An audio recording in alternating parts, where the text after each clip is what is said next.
Hey guys, you want to do it live? Let's get some Now meatloaf. Yell at our moms and do it live. Yes. Meatloaf! Hi guys, everybody who picks some parlays. Welcome to Game Time Decision. It's me, your boy, Detroit Lenny, with our favorite knuckleheads, Nick and Tim Earl. They're going to go over some traffic updates and weather updates, also possibly some NHL and NBA injury reports. So, we're going to bounce Nick on out of here, and we're going to let Tim have the floor.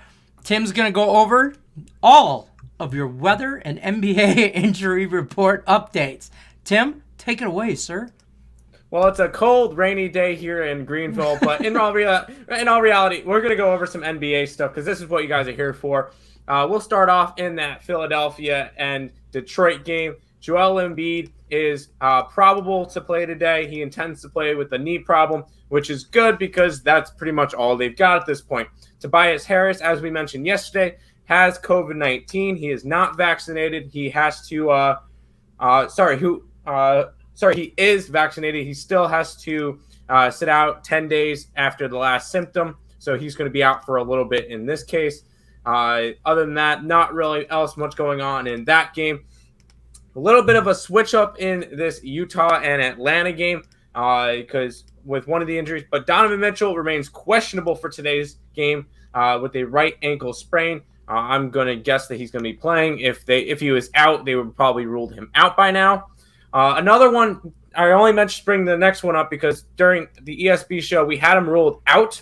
He is actually in tonight. Rudy Gobert, the center for Utah. Big help there. That's why the line has moved from a Jazz -1 to now -3. So if you guys wanted to bet the Jazz, you kind of missed your line. I still think they win by at least 5 to 10 points tonight. Other injuries in this game. John Collins is a questionable for today's game with a foot injury. So he's another one that's in there. Bogdanovich also still questionable with right ankle soreness. Other than that, nothing else really going on in that game. To the Boston and Miami game, no significant injuries to go over. Everything is fine there. Houston and Phoenix, only one questionable call, and that one will be Deandre Ayton. He is questionable with a lower leg injury. He should be playing tonight. He played the last couple games. Keep in mind, I think it's not the second end of a back-to-back in that one. Phoenix did not play. They played 2 nights ago. So DeAndre Ayton I could definitely see playing in this game. And for the last game, we get the Oklahoma City Thunder and the Los Angeles Lakers. LeBum James, abdominal pain or abdominal injury, should be sidelined for about a week. This is going to really hurt this Laker team. He's kind of like the big leader in this one. By the way, shocker. Yeah, I'm not really surprised on this one. I don't expect him to be playing much until playoffs area. He'll be playing on and off, but I do not expect him to be playing every single day as per usual. Anthony Davis is also probable for tonight. He's always probable in this one. And then Dort, which is a backup shooting guard for the Thunder, is questionable with a shoulder injury. I kind of want to lean towards that Oklahoma City side now. But if you wanted to, you kind of missed the line. I know Nick got it at 14.5. It is down to an 11-point spread in that one. That is all for the NBA. And I forgot about him. Backup center Dwight Howard has been upgraded to probable and ahead of today's game. He had a neck injury, but he should be good to go. Sorry, I forgot about him. He's a little bit obsolete. But back to you. Back to you, Lenny, in the studio or in your man cave. I love it when you guys throw it back to me in the studio. I'm just saying, it makes me feel all professional and stuff. I'm not, though. I'm just Detroit Lenny. I'm just that guy. But that's going to do it for your NBA injury report. Some significant players are out, some in. Tim, I'm going to ask you this. I got Phoenix. I got the 76ers -5. Or that line's changed. It's down to -4. It looks like ish. But against the Pistons, I'm not overly concerned about this. I think the Pistons are horrible right now. Mm-hmm. So I'm still taking them in a Morningwood contest, that big baller contest. Are you concerned with it? Do you think the Pistons get rolled tonight? No, I don't think they get rolled. If they lose, it's by 1 or 2 points. I don't think this game is close at all. In all reality, even with Tobias Harris out, Philly should be able to take care of business in this one. Fair enough. All right, we're going to bring in our NHL guy. We're going to take the NBA guy out of here, and we're going to talk some NHL injury and goalie updates. There's also some trade stuff going on in the NHL. There's all kinds of stuff going on in the NHL. So, Nick, I'm going to give you the floor. Take it away. Talk to us all things NHL. Yeah, we got plenty of stuff to talk about. Lots of different injuries and stuff along those lines. We're going to kick it off here with the Detroit Red Wings at the Boston Bruins. Dylan Larkin once again out for personal reasons. He might be back next game on the 6th. We are not 100% sure, though. No injuries for the Tampa Bay game or the Islander game really to go over. Big news here coming from the Vegas Golden Knights here. Yes, Jack Eichel is finally moved. We can finally stop talking about it. We can finally stop having all these speculations. Jack Eichel is a Golden Knight. Now, he was also a part of that trade. Alex Tuch and Krugs, something along those lines, is heading over to the Buffalo Sabres. Now, what this has to do with tonight's games? Absolutely nothing. Eichel won't make his first Vegas Golden Knights appearance till probably after the Olympic break. Alex Tuch has not played a game all season long, and he'll probably be back in a month or so. And the other guy is a first-round pick from like 2 years ago who's currently a minor leaguer who had cups of coffee with the Vegas Golden Knights, but nothing crazy yet. So this Jack Eichel trade, still a lot of question marks, a little bit of gambling on both sides of the deal here. But a big trade did go down in the NHL last night. Jack Eichel is now a Vegas Golden Knight. Moving on here, the Washington Capitals are at the Florida Panthers in this one here. Our only big name that's new to the injury list here, I don't go over guys who are continuing to be out, but Sam Bennett here is out for these Florida Panthers, their left winger, one of their top guys. They're still missing a list, and they're also going to be missing Lindell, one of their top centers as well. I think the third line center for these Florida Panthers. They're still without Noah Kari. They're still without Joe Thornton, a bunch of other Rocco Gudos, a couple players who have been out for a little bit. And Washington's still without Backstrom and Oshie. Those are guys who remain out, though. But moving on to the next game, and there's a lot to go over this next one here. The Philadelphia Flyers are at the Pittsburgh Penguins here. Yes, Sidney Crosby out. A big COVID outbreak here with Pittsburgh with Sidney Crosby and Evgeny Malkin and Brian Dumoulin, Marcus Peterson, and Brian Rust. A lot are out for these Pittsburgh Penguins tonight. I stay completely off of this game. There's so much, and to top it all off, Pittsburgh's still a minus 128 favorite in this game. So if you guys want to chase a little bit of plus money, the Flyers may not be a bad play tonight. I personally did not do it. And we're going to move on here, though. We have a couple more games to go over. Buffalo Sabres are at the Kraken here. Their first trip to Seattle. Alex Tuch, their new right winger, remains out. This was one of the pieces they got in that Jack Eichel trade.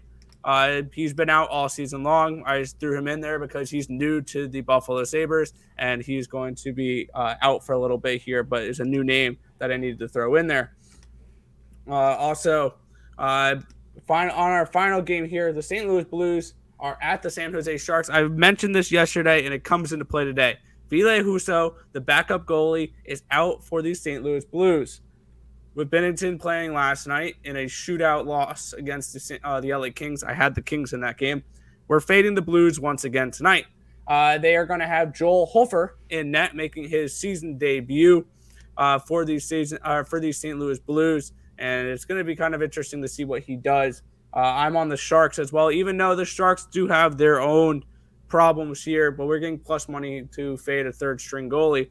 But on the Sharks side, LeBlanc is out, their right winger, along with one of their top wingers with Timo Meyer and Erik Karlsson, all these guys with COVID protocol. So definitely a lot to go over with today's slate. Those are all of our injuries and goalie reports for the NHL. Back to you in the studio, Mr. Detroit Lenny. Listen, I watched that Blues Kings game last night, and I turned it on at the right time. Like, I kind of had it on in the background, and then I really paid attention. The Blues tied that game 2-2 with 7 seconds left. Yeah, I was pissed. It was crazy. And then the overtime was nuts. And then for the shootout. The overtime, the Kings dominated that overtime. The whole time. I thought it was 4-on-3. Like, it looked like a power play the whole time during overtime, but then... They started with the power play. Yeah, but it looked like it carried through the whole overtime period. Yep. And then to win in that shootout the way that they did, it was just a great game. Beautiful game. It was awesome because the hockey contest on Morningwood came down to two guys last night. One had the Blues money line, one had the Kings money line. And the guy that won, obviously, I think it was Jeff Bradley, had the Kings money line, and he won against, I believe it was Sean Austin, but either way, it was a hell of a match. It was just a hell of a game all the way around. So, and glad I was able to cash that bet.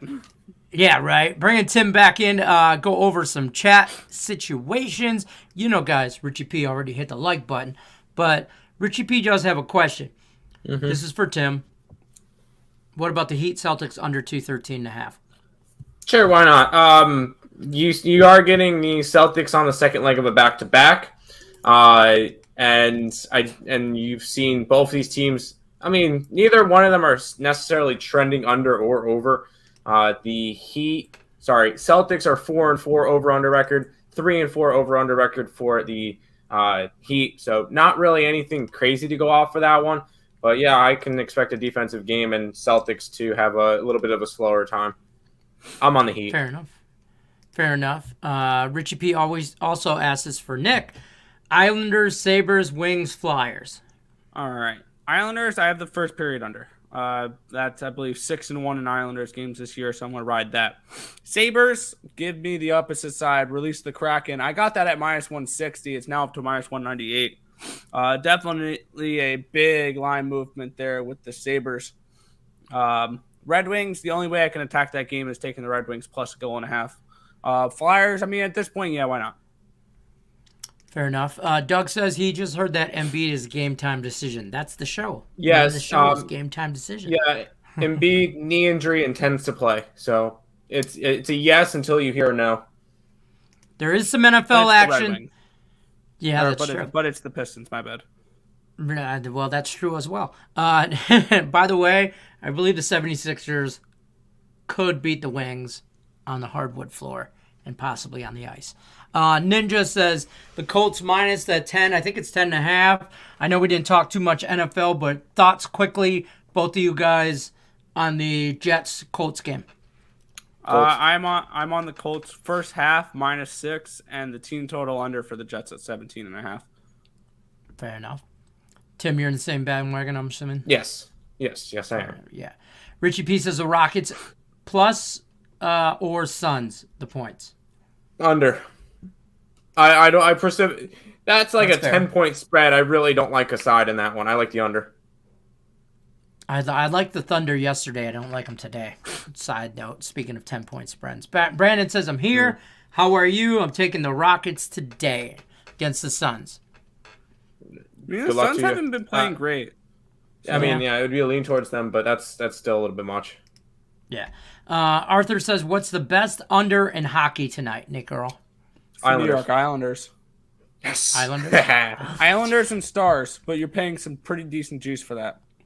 I got a parlay for you, and 2-team hockey parlay for you, folks. And Nick Earl is going to tell me he loves it, because I can tell by the look on his face. And I just did this while he was giving me his NHL breakdown. Flyers plus on the puck line, plus the goal and a half. I know it's super juicy, but it's parlay.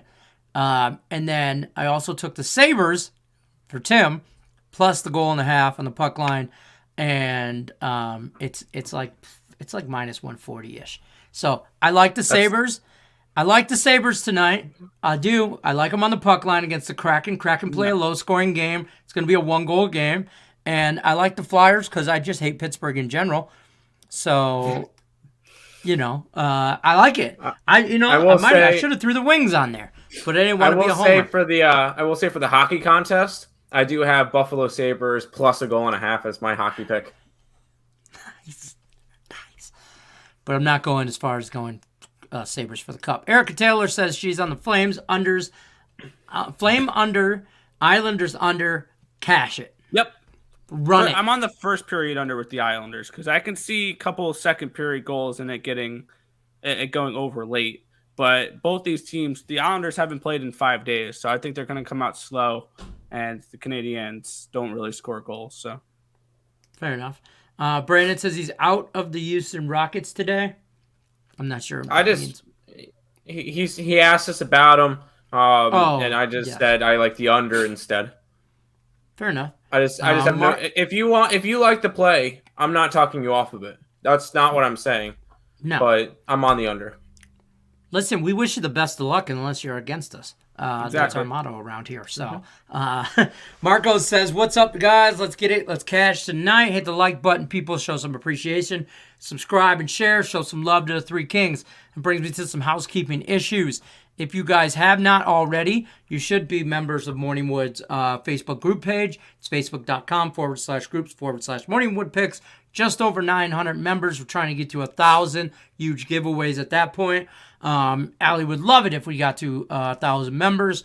Also, in the description of this show is these two knuckleheads, Earl Sports Bets, their YouTube page. You go to that page, you like it on YouTube, you subscribe, whatever it is, you ring the bell for notifications. Nobody gives out more content for free than these two. We talk a lot of crap, and we give each other a lot of crap back and forth, but nobody gives out more free content than these two. Nobody. And for that matter, you're already on Picks and Parlays YouTube page. If you're not, you should be. You should have subscribed and hit the bell for notifications as well. That's gonna wrap it up for us, I think. You guys got anything else? Hold on. Joey says, "How do you like Ovi anytime goal scored?" I mean, Pass. that's Pass. no, all right, fine. I like this Florida team. I'll lean Florida in this game. Florida team is a good team. Plus, I was seeing some since their head coach. Yeah. Plus, I was seeing some odd boosters on Ovi to score a goal, and you know what that means. So fade the promo, baby. Fade the promo. CSN says hi, awesome people. CSN, I'm going to say bye, awesome people. We're out of here. Guys, we are here Monday through Friday, 3 o'clock Pacific, 6 o'clock Eastern. All NBA, all NHL, injury reports, goalie updates, everything you need to know. Who's in, who's out, who's hot, who's not. We do it. Every Monday through Friday, 3 o'clock Pacific, 6 o'clock Eastern. Good luck on all your picks. I don't care what they are unless they're against me. Good luck. Yeah. Take care, guys.